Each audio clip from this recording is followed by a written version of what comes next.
कचरा।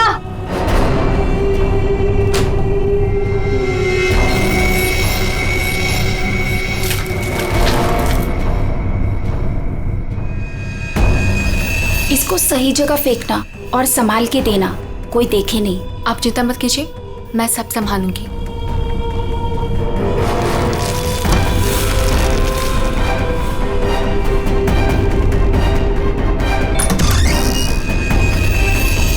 जल्दी दो। कौन है बेटा? कोई नहीं माँ, कचरा वाली थी।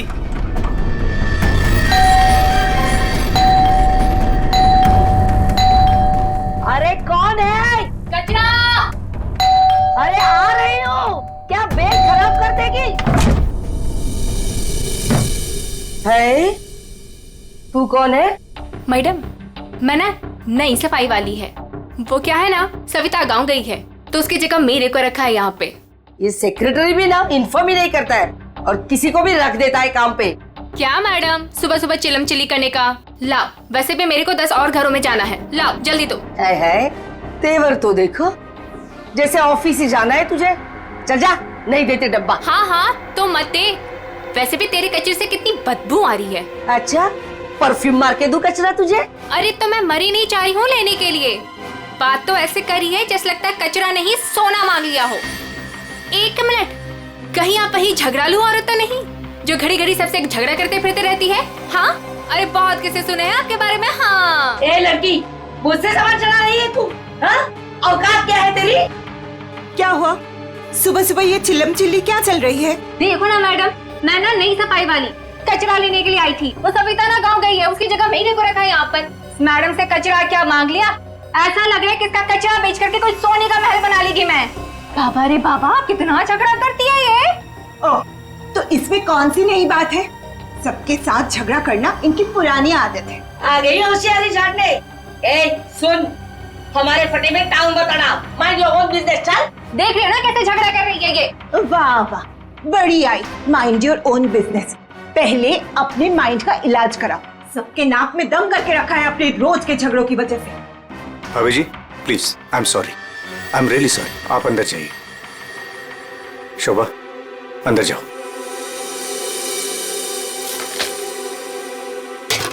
जाओ। खाली लड़ते रहती है, पता नहीं कैसी औरत है ये। आपको बीच में आने के लिए किसने बोला? हाँ, अगर आप बीच में नहीं आते थे ना तो उस रत्ना की बच्ची को देख लेती थी मैं। मुझे अंदर ले आए सो आए। आपने सॉरी बोला उसे? सॉरी बोला? अरे किससे पूछ के सॉरी बोला? हमेशा से गलत काम करते हो, हमेशा से गलत काम करते रहते हो। हाँ हाँ हाँ, सब हमारी गलती है, हमारी गलती है सब। लोग हमसे बात नहीं करते, लोग हमें देख करके दूर भाग जाते हैं, कोई हमें अपने घर में नहीं बुलाते, सब हमारी गलती है। शोभा प्लीज देखो, शोभा इस तरह से बात बात में लोगों के साथ झगड़ा करना बंद कर दो। देखो शोभा, तुम जानती हो इस वजह से लोग हमारे घर को कितने बदनाम कर चुके हैं। यहाँ तक कि सोसाइटी वाले पुलिस की धमकी दे चुके हैं। अरे वो क्या पुलिस कंप्लेंट करेंगे? मैं खुद पुलिस स्टेशन जाऊंगी और एक एक को ठीक से देख लूंगी। और आप उनकी साइड ले रहे हो? उनकी? आपको अपनी बीवी की कोई फिक्र नहीं है क्या? हाँ, मैं तो हूँ ही ऐसी, झगड़ालू हूँ। मैंने सबकी नींद हराम करके रखी है। और ये बिल्डिंग वाले, ये तो संत महात्मा है ना। बहू, वो लोग भी गलत हो सकते हैं, लेकिन लोगों से बात करने का एक अलग ही तरीका होता है। आइए आइए, पधारिए। अरे मैं तो वही सोच रही थी कि अब तक आप कैसे नहीं पधारी अपने लाडले की तरफदारी करने के लिए।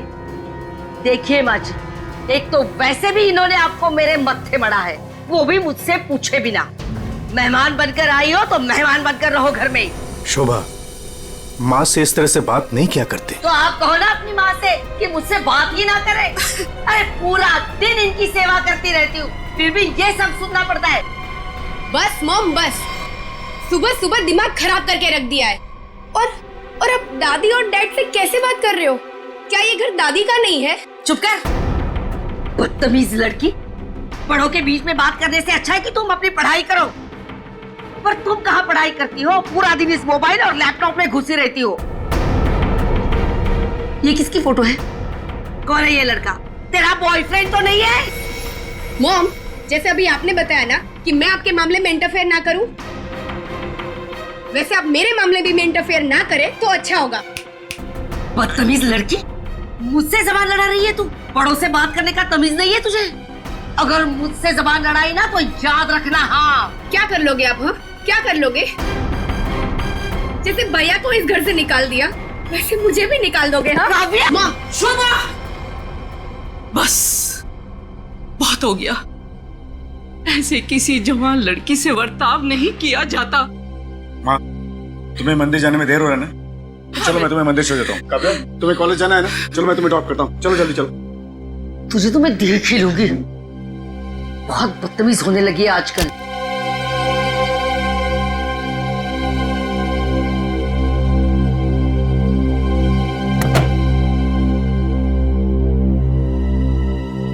आने दो इस बुढ़िया को मंदिर से, दरवाजा ही नहीं खोलूंगी। देखती हूँ अंदर कैसे आती है।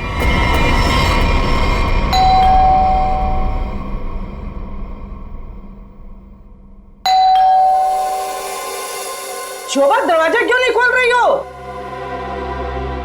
शोभा, क्या हुआ माँ जी? आपने शोभा को कहीं जाते हुए देखा है क्या? क्या हुआ माँ जी? रचना, तूने शोभा को कहीं देखा है क्या? माँ जी, मेरे इतने भी बुरे दिन नहीं है कि मैं उनको देखूं। पता नहीं उसमें भी उनको कोई प्रॉब्लम हो जाए। पर हुआ क्या? शोभा दरवाजा नहीं खोल रही है। अब सर आप जाके सेक्रेटरी को बुला के लाइए ना प्लीज। अभी बुलाता हूँ। शायद वो बाथरूम में नहा रही हो। इतनी देर से नहा रही है? शायद अपना पाप धो रही होगी। माँ जी, आपके पास घर की दूसरी चाबी होगी ना? नहीं है। एक मिनट माँ जी, मैं आपके बेटे मनीष को फोन करता हूँ। हटिए हटिए।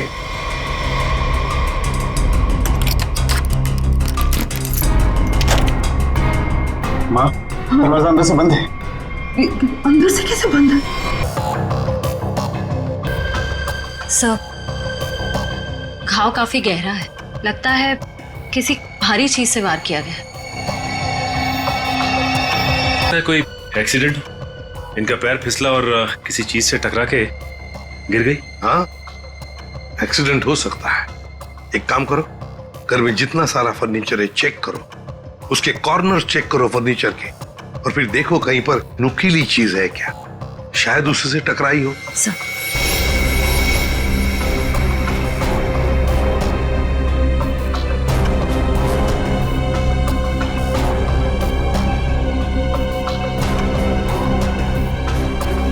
सर। हाँ निखिल। सर, टूटा हुआ बांस और सर इस पे खून भी लगा हुआ है। हाँ, लगता है खूनी ने ये बाज बेचारी शोभा के सिर के पीछे मारा है इससे जोर से, और फिर शायद शोभा अपनी जान बचाते बचाते यहाँ से बाहर गई, गिर गई और फिर दम तोड़ दिया होगा। लेकिन सर, दरवाजा तो अंदर से बंद था, कुंडी लगी हुई थी, तो फिर खूनी घर से बाहर गया कैसे होगा? सर, हो सकता है बालकनी से चला गया। नहीं निखिल, इतनी ऊंचाई से कोई बाहर जा ही नहीं सकता है। सर, घर के बाहर सीसीटीवी कैमरा लगा हुआ है। बस तो फिर वो सीसीटीवी कैमरा का फुटेज और लॉबी के सीसीटीवी कैमरा का फुटेज सब देख लेते हैं।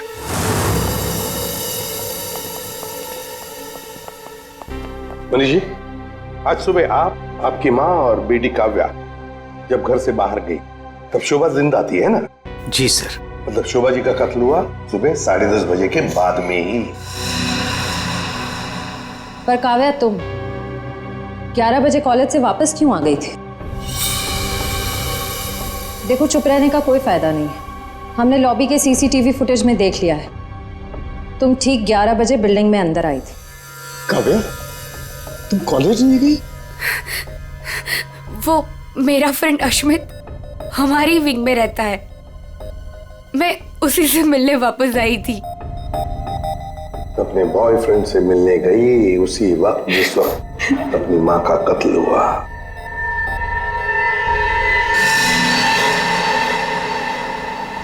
तुम कौन हो? मैं रितेश। रितेश, आपका बेटा? जी सर। पर तुम तो घर छोड़कर चले गए थे। जी वो मैं घर छोड़कर नहीं गया था, मुझे इनकी पत्नी ने घर से निकाल दिया था। मतलब तुम्हारी माँ ने यही आदर रखते हो अपनी माँ के लिए, यही संस्कार दिया?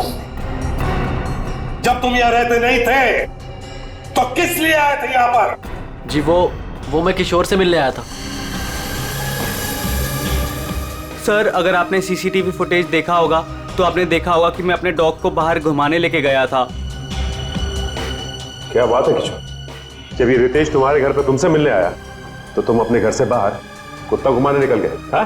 सर, वो हमेशा आता जाता रहता है, पर इसमें प्रॉब्लम क्या है? प्रॉब्लम है शोभा जी का कत्ल हुआ है, समझे? चलो तुम सबकी बातें मान ली, बच्चे बिल्डिंग में आए अपने दोस्तों से मिलने, मगर घर नहीं गए। बिल्डिंग के अंदर बाहर लोग आते जाते रहे, पर शोभा जी के घर के बाहर कोई नहीं आया। काश अगर कोई भी एक भी शोभा जी से मिलने जाता तो शायद आज बेचारी मासूम शोभा बच जाती। सर, वो कोई बेचारी औरत नहीं थी, जैसी औरत थी उसके साथ वैसा ही हुआ। क्या मतलब? माफ कीजिएगा मनीष भाई, सोसाइटी की इज्जत का सवाल है। सर, शोभा जी का सोसाइटी में किसी के साथ भी बिहेवियर अच्छा नहीं था। आए दिन छोटी छोटी बातों पे झगड़ा करती थी। इवन सर, आज भी उनका झगड़ा हुआ था। झगड़ा हुआ था? किसके साथ? इनसे, रचना जी से। ओह सर, मैं सर, मैंने उसको नहीं मारा सर, मैंने तो कभी किसी मच्छर को भी नहीं मारा सर। एसीपी साहब, इन सोसाइटी के सारे लोगों को मैं जानता हूं, इनमें से ऐसा कोई नहीं है जो शोभा को इस तरह से मार सके। और शोभा जी का खून तो हुआ है ना, किसी ने तो किया है। अरे तारिका, ये क्या कर रही हो? ऐसा क्या करते हो डॉक्टर साहब ने? करने दीजिए ना सर, कुछ भला करने जा रही है तो उसे टोकना ठीक नहीं है ना सर? अरे नहीं, मैं जानता हूं अच्छी तरह से। जिस दिन मैं वहां पर लाशों की जगह लेटा हुआ होऊंगा ना, तुम लोग सबको मिठाई बांटने वाले हो, जानता हूं मैं तुम्हारे सारे इरादों के गुब्बारों को उड़ने से पहले ही फोड़ करके दम लूंगा, समझे? हमारी वजह से आप बच गए सालू के साहब, वरना तारिका ने तो आपका सर फोड़ ही दिया था। अरे मैं तो सिर्फ इनायत कर रही थी। अच्छा, सालू के साहब का सर फोड़ने का? जी नहीं, इस औरत के सर पे किस चीज से बहुत जोर से मारा गया है जिससे इसकी मौत हो गई, ये पता लगाने के लिए। देख सालुंखे, किस चीज से मारा ये तो हमें पता है, यही मर्डर वेपन है। हाँ, इस पे तो हमें इनका खून भी मिला था जो उस वक्त तक सूखा भी नहीं था। ये लो, बहुत बढ़िया। हाँ? जो भी वहां पर मिला उस पर भरोसा करके आगे सीधे आना, कमाल है, बिना अपना दिमाग लड़ाए। तारिका, कई बार मैं सोचता हूँ अगर हम नहीं होते तो इन लोगों का बेचारों का होता क्या है? ये बात हमें क्राइम सीन पर मिला है, अगर इससे नहीं मारा गया तो फिर इस पर खून कहां से आ गया? क्या अपने आप छल के आ गया है? ये मैं नहीं जानता हूं, लेकिन हाँ ये मैं जरूर जानता हूं कि ये मर्डर वेपन नहीं। डॉक्टर साहब, आप इतने कॉन्फिडेंस के साथ कैसे कह सकते हैं? हाँ, अब आए पॉइंट पर। तो सुनो, इस औरत की मौत हुई है खोपड़ी की हड्डी टूट जाने की वजह से, और हड्डी टूटी नहीं, चकनाचूर हो गई। और ऐसा तभी हो सकता है जब जबरदस्त तरीके से इस पर वार किया गया, बहुत ज्यादा इंपैक्ट की जरूरत होती है। और इस वार से कितनी भी जोर से क्यों ना मारा गया, हड्डी इस तरह से चकनाचूर नहीं हो सकती। अगर इनका खून इस वार से नहीं हुआ है तो फिर किस चीज से हुआ है? बहुत भारी चीज से इसके सर पे वार किया गया है। बहुत भारी चीज से? तो फिर सालुंखे, हमें वहां क्राइम सीन पर इसके अलावा और कोई भारी चीज नहीं मिली, समझे? दया, इसके पास और कोई जवाब नहीं है, हमारा टाइम बर्बाद कर रहा है। चलो। एक मिनट, मैं टाइम बर्बाद कर रहा हूँ? हाँ। मैं डॉक्टर सालू के तुम लोगों का टाइम बर्बाद कर रहा है? हाँ। ठीक है, तो मैं खुद वहां क्राइम स्पॉट पे जाकर के ये थ्योरी प्रूव करके दिखाऊंगा बॉस, तब पता लगेगा कौन टाइम बर्बाद कर रहा है, मैं या तुम खुद अपना टाइम बर्बाद करो। तारिका, मेरे बैठ। अरे बैग दो ना तुम यार, मैं बताता हूँ इन्हें कौन टाइम बर्बाद कर रहा है। Fast quick. सब अभी बता दो, मैं टाइम बर्बाद कर रहा हूँ। सालूम के साथ तो कोयले के इंजन की तरह धुआं उड़ाते हुए चले गए। गुस्सा हो गए क्या? हाँ, तुम्हारी वजह से। अब आएगा मजा।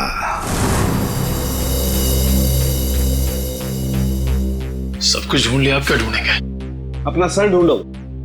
कहा था ना यार तुमसे, कोई भारी चीज से मारा गया तो भारी चीज ढूंढो ना प्लीज। साहब क्या लगता है, इससे मारा होगा? सर क्या इससे मारा होगा? नहीं, इससे नहीं हो सकता। सर ये देखिए सर, काफी भारी है सर, इससे मारा होगा। सर पे मार के देखो, अगर सर खुल जाएगा तो मान लो। आपके सर पे कैसे मार? Shut up. यार सालों की क्यों टाइम बर्बाद कर रहा है हमारा तू? बॉस प्लीज मुझे ढूंढने दो।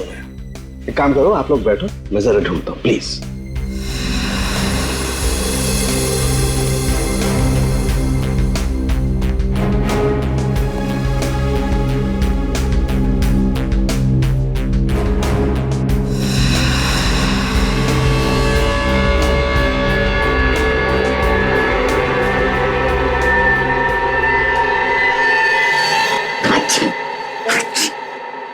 पूरी दुनिया में सर्दी फैलाएगा। ओए, अरे यार क्या हो गया? सर क्या हुआ, आप इतना चीख क्यों रहे हैं? मसाला मसाला मसाला। हाँ सर, चारों तरफ मसाला गिरा हुआ है और यहाँ पे निशान भी है। लगता है मसाला कूटने का खलबट्टा रखा था यहाँ पे। सर बट्टा तो काफी भारी भी होता है। एक काम करो, आसपास जितने भी घर हैं, सारे के सारे घर चेक करो। श्रेया, दादी माँ को लेकर आओ।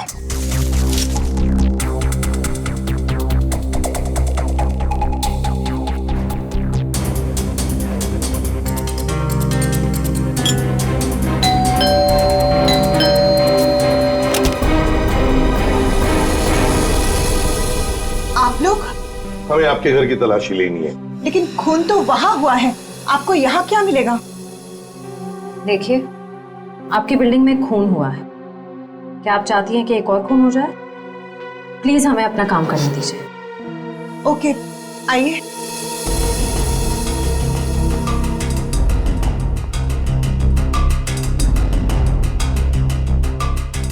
शोभा भी ना मरने के बाद भी मेरी पीछा नहीं छोड़ेगी।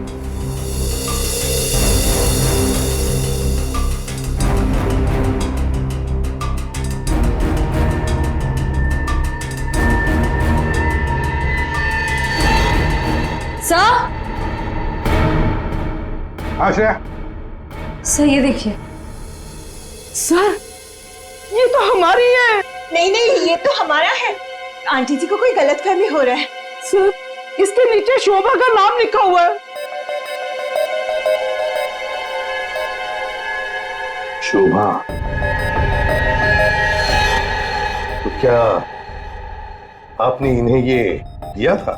नहीं सर, आज सुबह तक तो ये हमारे पास ही था। तो फिर यहाँ कैसे?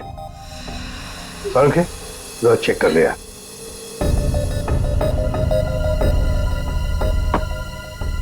वो क्या है ना सर, मैंने गुल्लू के पापा को छोले खिलाने का वादा किया था। शोभा जी तो मर ही गई थी, वो इससे क्या करती, इसलिए मैं ये लेके चली आई। मैंने कोई खून नहीं किया सर, मैं सच बोल रही हूँ सर, मैंने कोई खून नहीं किया। बॉस, इन पर तो कहीं भी खून के ट्रेसेस नहीं। खून का निशान नहीं, मतलब ये मर्डर वेपन नहीं है। मुझे लगता है शोभा ही हमें बताएगी कि उसका खून कैसे हुआ है और किसने किया।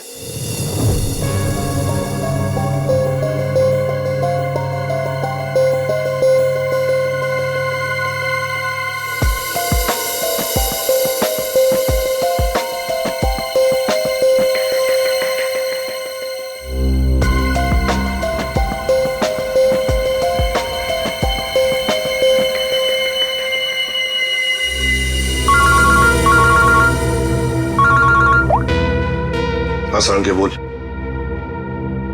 अच्छा, गेरू मिट्टी।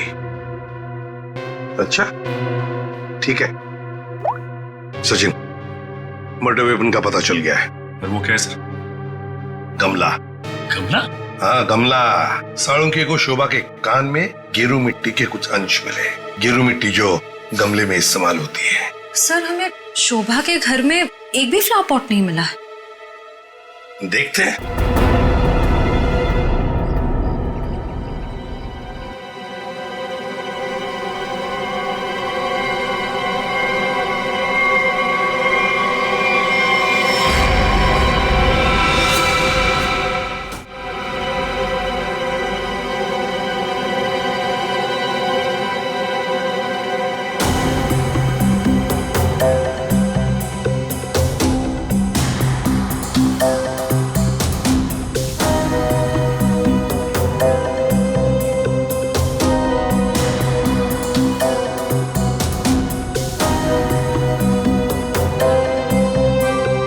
गमला यहीं पर गिरा है।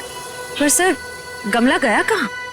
हो सकता है किसी ने साफ कर दिया हो ताकि कोई सुराग न बचे, लेकिन मौत हुई है इस गमले की वजह से ही। लेकिन सर ऐसा कैसे हो सकता है? घर के बाहर लगे सीसीटीवी फुटेज में तो हमने किसी को कमरे के अंदर जाते देखा नहीं। तो फिर शोभा जी के सर पे गमला मारा किसने होगा? वही तो समझ में नहीं आ रहा है सचिन कि गमला मारा किसने, और फिर इतने जोर से मारा है कि किसी इंसान की जान ही चली जाए। हाँ सर, सवाल ये भी है कि बंद कमरे से खूनी बाहर गया कैसे? जमीन चीर के या आसमान फाड़ के? जमीन चीर के तो नहीं निखिल, जमीन चीर के नहीं, आया होगा तो आसमान फाड़ के ही। 1 2 3 4 5 6 7वीं मंजिल पर शोभा जी रहती है। वो रही उसकी बालकनी, और बिल्कुल उसी के ऊपर है 8वीं मंजिल की बालकनी। चलो चलकर देखते हैं।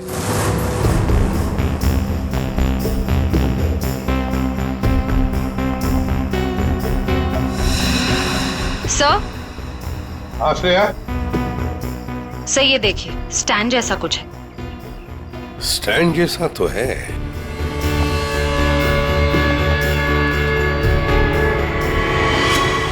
श्रेया, ये गमले का ही स्टैंड है। गमला इसी स्टैंड पर था।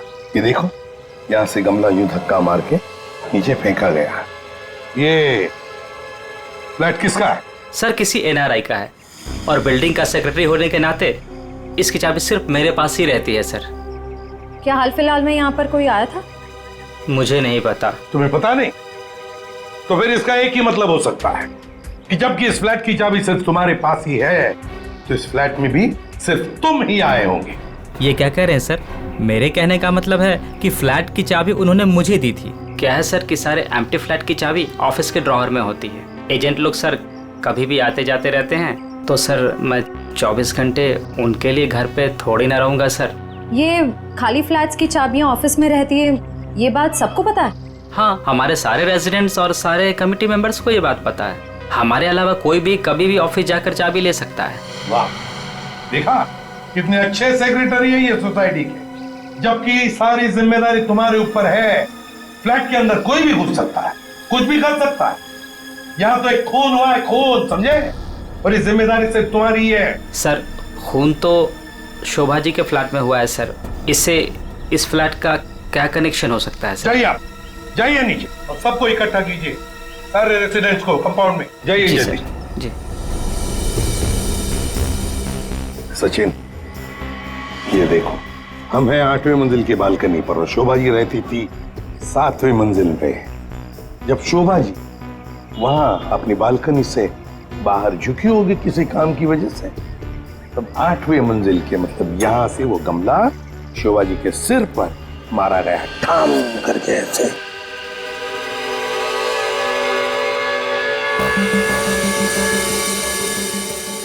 भगवान का लाख लाख शुक्र है, वरना आज तो मसाला कूटने के चक्कर में मेरी कुटाई हो जाती उन CID वालों के हाथों। इसीलिए छोले को मारो गोली, ये लौकी खिला दूंगी गुल्लू के पापा को। ओह गॉड!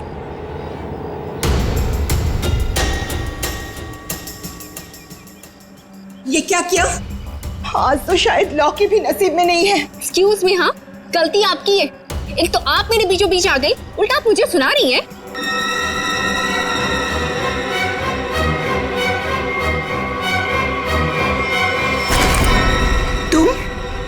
तुमको तो मैंने कहीं देखा है। देखिए, आपका जो कुछ भी नुकसान हुआ है उसके लिए आई एम सॉरी। मैं थोड़ी जल्दी में हूँ। रुक रुक, तुम वही सफाई करने वाली हो ना? अरे छोड़ मेरे हाथ। तेरी वजह से वो शोभा मेरे ऊपर राशन पानी लेके चढ़ गई थी। कौन शोभा? कैसा राशन पानी? मैं कुछ भी नहीं जानती। Excuse me. अरे स्क्वीज तो तेरी आज मैं करूंगी। तेरे जाने के बाद ही शोभा का कत्ल हुआ था। क्या? चल मेरे साथ, सीआईडी के पास चल। चल। हमें उस चीज का पता चल गया है जिससे शोभा जी का खून हुआ है। एसीपी साहब, क्या आप मुझे बता सकते हैं वो कौन सी चीज है जिससे मेरी पत्नी का खून हुआ? Flower pot. Flower pot? जी हाँ, फ्लावर पॉट। बिल्डिंग के 8वें मंजिल पर जो फ्लैट बंद पड़ा है उसके बालकनी के ऊपर रखा गया था ये फ्लावर पॉट और ऊपर से शोभा जी के सिर पर मारा गया। Flower pot. किसने किया ये सब? मुझे नाम बताइए जिसने मेरे परिवार को हमसे छीन लिया। बताइए एसीपी साहब, कौन है वो? ये तो कहना पड़ेगा कि बड़ा चालाक खूनी है ये। बहुत अच्छी तरह से प्लानिंग की थी, लेकिन भूल गया कि कोई भी कातिल कितना भी चाहे चालाक क्यों ना हो, कोई ना कोई गलती तो कर ही जाता है। जानना चाहते हो कौन है वो खूनी? आप में से ही कोई है, आप में से। ये सफाई करने वाली है। आज सुबह जब शोभा का खून हुआ था उससे पहले मैंने इसको बात करते हुए देखा था। अभी भेस बदलकर भाग रही थी। देखिए, मुझे नहीं पता कि ये औरत कब से क्या बकवास किए जा रही है। मैं तो यहाँ पर पहली बार आई हूँ। मेरा हाथ छोड़ो ना। मैं सच बोल रही हूँ, मैंने इससे झगड़ा करते हुए देखा था। मुझे तो लगता है यही खूनी है सर। क्या बकवास किए जा रही हो तुम? हम पता लगा लेंगे। जरा देखिए इस लड़की को और बताइए, क्या आप में से किसी ने इसको देखा है आज सुबह? हाँ सर, मैंने देखा इस लड़की को। सर, ये वही लड़की है जो आज सुबह में शोभा जी के साथ लड़ रही थी। रुक, कहां भाग रही है?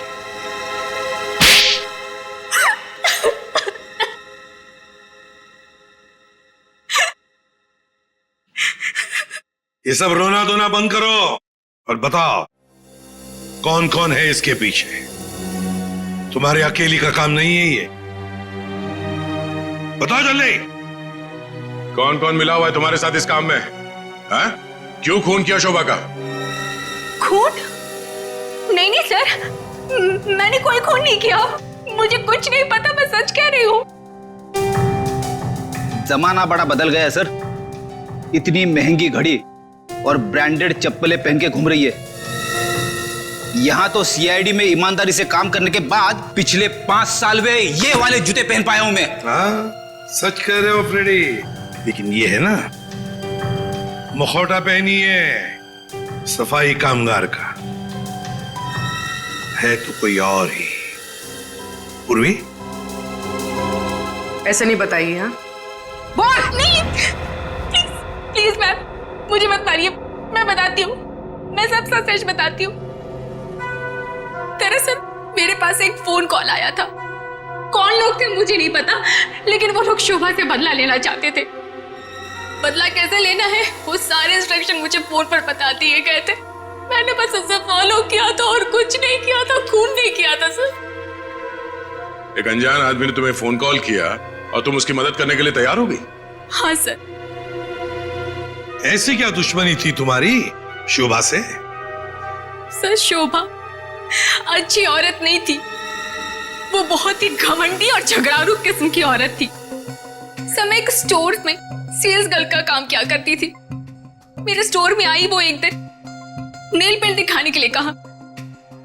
नेल पेंट का ढक्कन जब मैं खोल रही थी तो सर गलती से वो नेल पेंट की कुछ बूंदें उसके साड़ी के पल्लू पे गिर गई थी सर। उसके बाद उसने जो हंगामा खड़ा किया, मैंने उससे माफी मांगी, मिन्नती की कि प्लीज मुझे माफ कर दीजिए, लेकिन उसने उसने मेरी एक बात भी नहीं मानी। मैनेजर के पास चली गई सर। मैनेजर ने मुझे नौकरी से बाहर निकाल दिया। 2 महीने तक मुझे कहीं कोई नौकरी नहीं मिली। घर का किराया तो दूर, खाने तक को मेरे पास पैसे नहीं थे। मकान मालिक मेरे सिर पर चढ़ करके मुझे परेशान करने लगा, कहा कि निकलो मेरे घर से। सर, उसने मेरी पूरी जिंदगी तबाह कर दी। फिर मैंने ठान लिया था कि उस शोभा से मैं बदला जरूर लूंगी। इसलिए तुमने कानून को अपने हाथ में लेने का फैसला किया है? सर, मैं मानती हूँ कि मुझसे बहुत बड़ी गलती हो गई। प्लीज आप लोग मुझे माफ कर दीजिए, प्लीज। ये लो, सब कुछ मान लिया तो माफी मिल गई, ऐसे लगता है तुम्हें? है? तुम्हारी सजा हम कम कर सकते हैं, मगर एक शर्त पर। हाँ सर, मुझे आप लोगों की सारी शर्त मंजूर है। बताइए मुझे क्या करना होगा।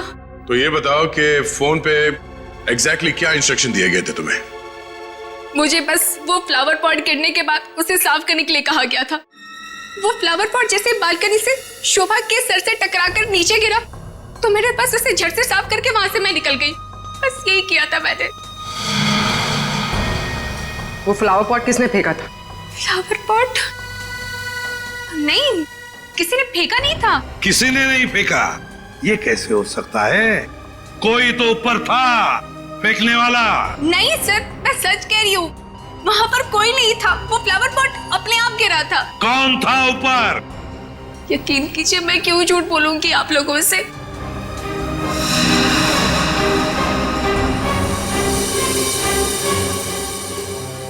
निखिल, पता लगा किसका फोन आया था शीला को इंस्ट्रक्शंस देने के लिए? सब उदय, टूटे हुए फ्लावर पॉट के टुकड़े अच्छी तरह से देखो।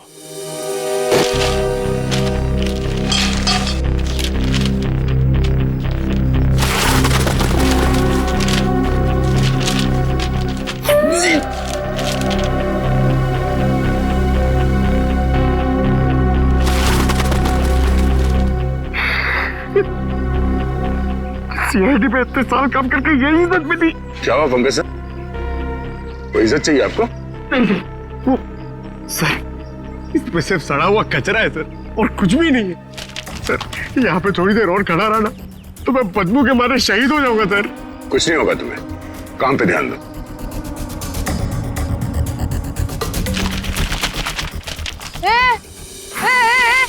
ये क्या कर रहे हो? ये मेरा इलाका है, यहाँ मैं किसी और को कब्जा जमाने नहीं दूंगी। अरे कौन कब्जा करना चाहता है? मेरा बस चले तो मैं खुद यहाँ से सलट लूं। तो फिर मेरे इलाके में कचरा चुनकर ये मेरे पेट में लात क्यों मार रहे हो? अरे मेरी माँ, आपके पेट पे कोई लात नहीं मार रहा है, मैं खुद यहाँ पे अपनी नौकरी बचा रहा हूँ। देखो, तुम लोग जाओ यहाँ से, ये मेरा इलाका है, मैं किसी और को कचरा चुनने नहीं दूंगी। जाओ जाओ। हम लोग सीआईडी से हैं और इस कचरे में सुराग ढूंढ रहे हैं। हाँ? सीआईडी? रुक रुक, देखो जरा, चलो। सर, हाँ, सर पे पैर रख के भाग गई सर। आपको थोड़ा सॉफ्ट रहना चाहिए, आपको देख के डर के भाग गई। सर वो टाइम नहीं ना, वो कचरा।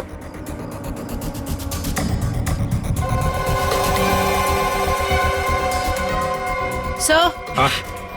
ये देखिए, ये कुछ गमले के टुकड़े मिले हैं।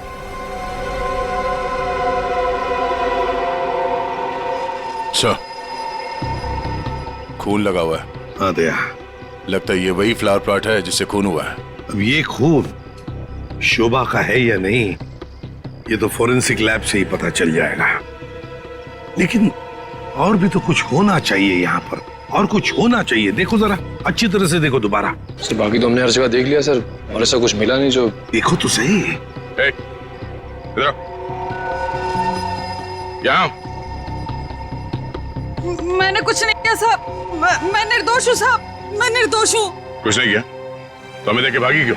वो साहब, बिरजू कह रहा था कि जब भी पुलिस वाले देखो ना तो अपनी जान बचाओ और भागो, पता नहीं फिर कब मुसीबत में फंस जाए। एक मिनट देखो, किसी भी मुसीबत में नहीं फंसोगी तुम। इतना बताओ, क्या सुबह तुमने यहाँ से कुछ कचरा उठाया था? हाँ? घबराओ मत, उठाया था कचरा? हाँ, उठाया तो था, इस थैले में ही है। दिखाओ जरा। नहीं नहीं, मैं नहीं दूंगी, ये मेरी रोजी रोटी है साहब। अरे हमें उसका भजिया नहीं तलना है, हमें सिर्फ ये देखना है कि उसके अंदर क्या है। इधर दो।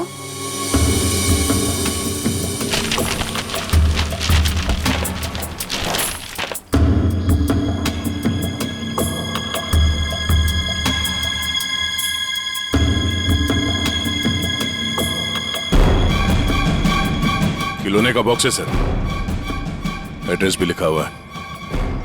ओह, तो ये है खूनी।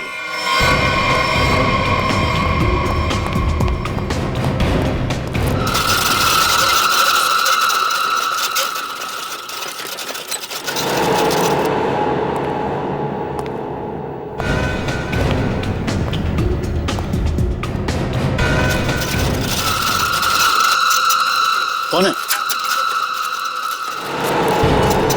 कौन है? अरे कौन है यहाँ? सामने आओ। कौन है?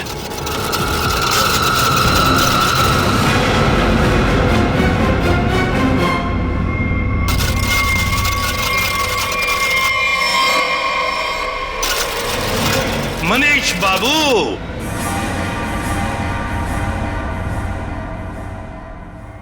हाँ, खिलौनों के साथ बहुत खेल खेल लिए, अब ये तुम्हारा खेल खेलना खत्म। मैंने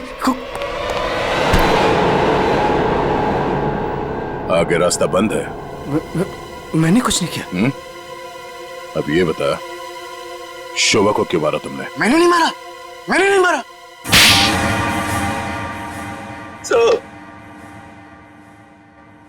शोभा एक झगड़ालू औरत थी साहब, झगड़ालू औरत। हमेशा गालियां देती थी साहब, हर छोटी मोटी बात पे चिल्लाती थी, भद्दी भद्दी गालियां देती थी। आतंक था साहब उसका एक। हम सबको वो मेंटली टॉर्चर दे रही थी साहब, लेकिन फिर भी हम सबने सहा, हर बात को सहा साहब।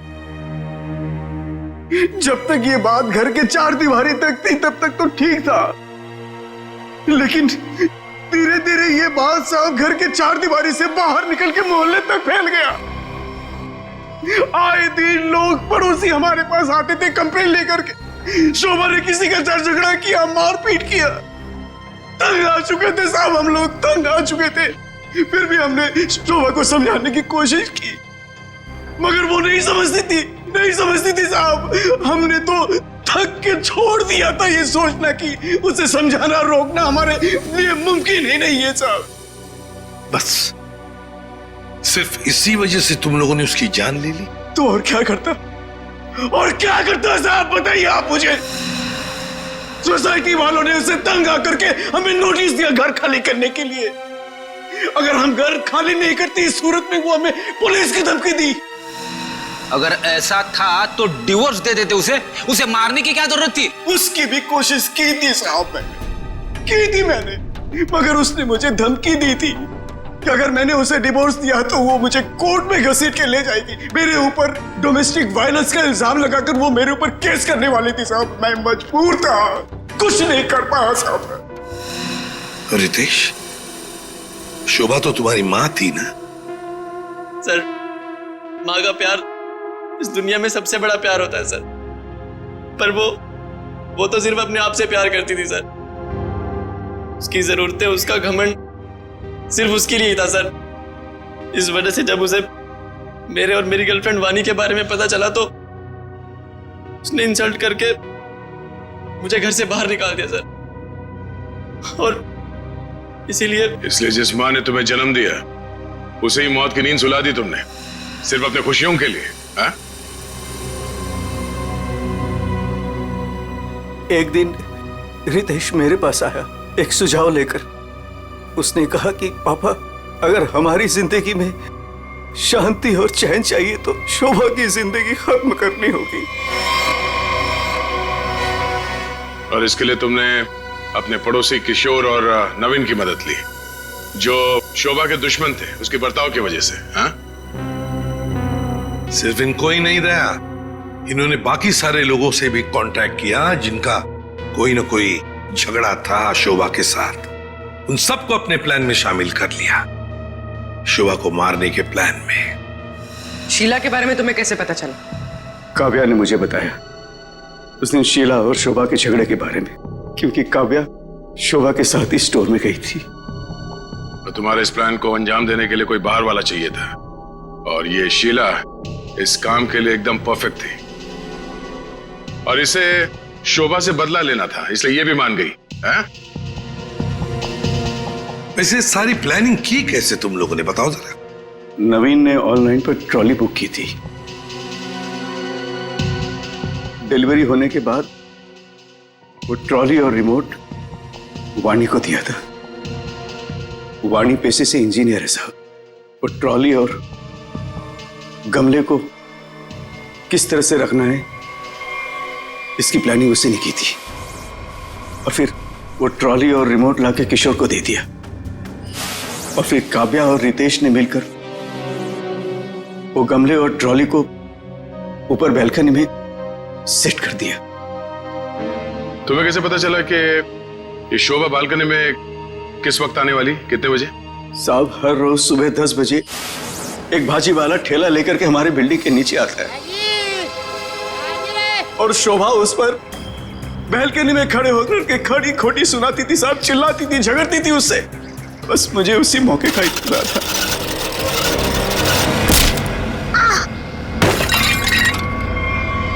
और फिर मैंने मां को फोन किया।